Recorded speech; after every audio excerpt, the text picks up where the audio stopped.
important for regional connectivity.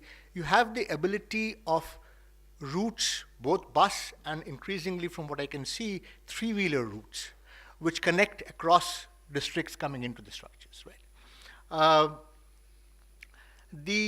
And these kinds of, and obviously Calcutta has a long history of political authority and political engagement as a result of the 33-year-old rule of the left, and the continuing, and that same culture of political engagement with public issues, I think, is also continued in the new government. So, and that's the second part of the story, that you need participation, and often political participation, as Dr. Ahluwalia mentioned, to get these kinds of things actually going. The demand for services that you mentioned is one part of the structure story. The same thing with smart cities. Increasingly, I mean, if I'm painting with very broad brushes, one could think of smart cities as essentially having two philosophies. One that is what I call the control philosophy, where essentially all information moves into a control room like in Rio, and things get fixed with varieties of screens floating around. It's almost like a train control room, where it is necessary, but in cities I'm worried about. Or it can be much more a crowd philosophy, where information gets pooled in from various structures that's coming through. Delhi has a very good example of crowd philosophy. For example, in its own apps, which sort of talk about traffic management, whether it's Delhi or Bangalore, essentially it's capturing information from the movement in the GPSs of public vehicles, like autos and buses. It's taking in information that's fed in by users on whether the traffic and where they are is heavy, light, or stalled, and then you sort of aggregate that information and make it available to people, largely as a common structure. The two very different philosophies of what you think of what is smart. And fundamentally, what worries me about the whole smart city discourse is we're talking about smart without talking about who is smart. And as Dr. Ahluwalia mentioned, the cities have to have agency to decide. How do I decide if somebody is smart if that person doesn't even control what he or she does? Right? Robots are not smart. They might do things which look smart, but fundamentally, you need to have decision-making power to be classified as either smart or stupid. Cities in India do not have that decision-making power. And therefore, it's very hard for me to come up and say, are they smart or stupid? Because all that information that is being collected, who is the person who's going to be using that information and making decisions on that information? That is the critical question that I think we sometimes get lost in this plethora of wonderful jazzy technology that sort of invades our imagination. On transport, I think as so let me now quickly shift gear and ask, what are the kinds of, one final thing on services. When we did our work with Dr. Shivram Krishnan on this book on the governance of megacities, one of the things that really struck me about services was we looked at the levels of service in the core city. Then we looked at the levels of service outside the core city, but within the metropolitan region.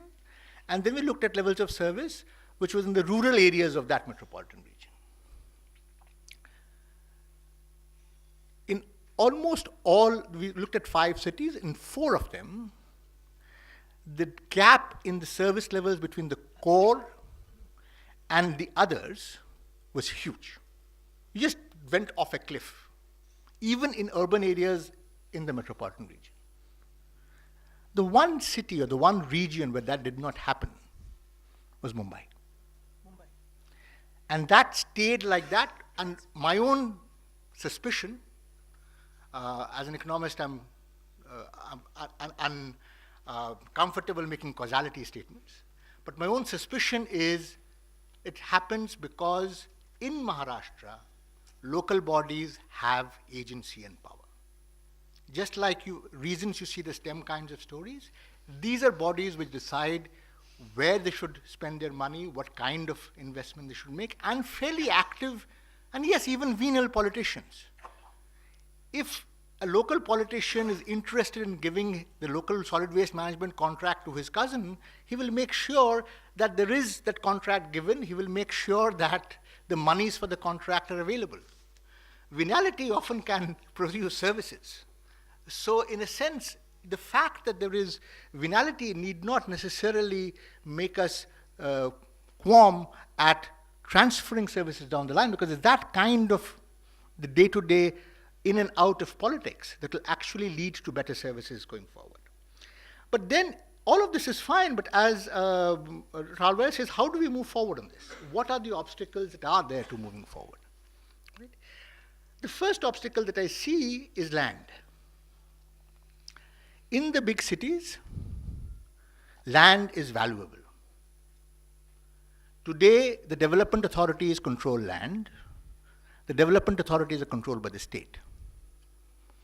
A state would be very reluctant to give up control over land simply because the rents that would be available from controlling that land are huge. Right? And yet I see there's possibly a thin end of the wedge that could possibly be used. Most of the discussion so far has been about, we spoke about Mumbai and Bangalore and Hyderabad. Each of them have shares of state GDP of over 30%. But there are other states, Chennai, for example, that number is half, about 15%, because you have a much more diverse urban structure. So Coimbatore, for example, is as much of a region, as an interesting a region as, let's say, the Chennai region. Will the states enter into a grand bargain like the GST and say, we will give you your capitals to manage. You run them as you wish. Let it be the chief minister's fiefdom. Will you in return give up the other cities? And let them be managed by the cities themselves. The land values there are somewhat less, and maybe, so the question is, essentially, the point I'm trying to make is that this is a political negotiation that needs to take place. Something has to be given for something to be priced out. Today, we keep harping on local governance even in areas where state politicians have presence and power. If we formalize that presence and power, will they be willing to give up other places? We don't know, but it's those kinds of negotiations that can have to take place. Secondly, if we're looking at transport, that's the other big rent area. Increasingly, we are moving into situations where cities are demanding metros. True, metros it's important in Delhi. It's made a large difference in Delhi. It could have been much better if it was thought of not as a project, but actually as an urban transport system, which it is not, because it's completely unconnected to the other systems, the roads, and you see as a result of that, the milling around of the rickshaws, the milling around of the auto rickshaws, the structures, the buses, and so on. But fundamentally, one of the big attractions of metros to me is because each kilometer of the metro costs you somewhere between 300 to 500 crore rupees. The final section of the metro that's in Delhi, about 110 kilometers, I understand the budget is about 50,000 crore rupees. The rents that could be available from these kinds of investments are way more than what you'd be able to buy the JNNURM buses, which are so ubiquitous across our cities, at a mere 25 to 50 lakhs a bus. Right? So each kilometer of the metro is in some sense equivalent to about 1,000 buses. So that pot of gold, so to speak, can swing decisions very differently. And it is that will be another structure which we need to worry about. Finally, there would be, in addition to this, along with the structures, one of the big planning issues which Aparna mentioned earlier is a lack of link between land use and transport. If we are going to transfer land management to the local structures and we make transport as important, which I think it absolutely is, we need to ensure that land use changes become much more doable at local levels. The problem with land acquisition in India today is not that land is not available, but appropriately zoned land is not available. So land use change becomes a very important function, and who is going to control that becomes a major part of the story. The final issue is the issue that Dr. Ahluwalia brought up and highlighted very strongly, which is the issue of waste. Cities don't use much water, but they abuse a lot of it. If you pollute the Yamuna, you're not actually not using very much water from the Yamuna. 800 mgd is not particularly a lot of water into the system. But you've essentially destroyed the entire water system across the structure. It's like pouring a cup of poison into a bucket of water, or rather even a cap full of poison into a bucket of water. You've destroyed the bucket of water when you've just used a cap full. That is what our cities are doing to our natural systems. Whether it is, and because we have had such little management of our waste, regionally, people are very anxious to avoid any waste management in their neighborhood because they have no confidence that that waste will be managed. It will only become a waste dumping facility rather than a waste management facility.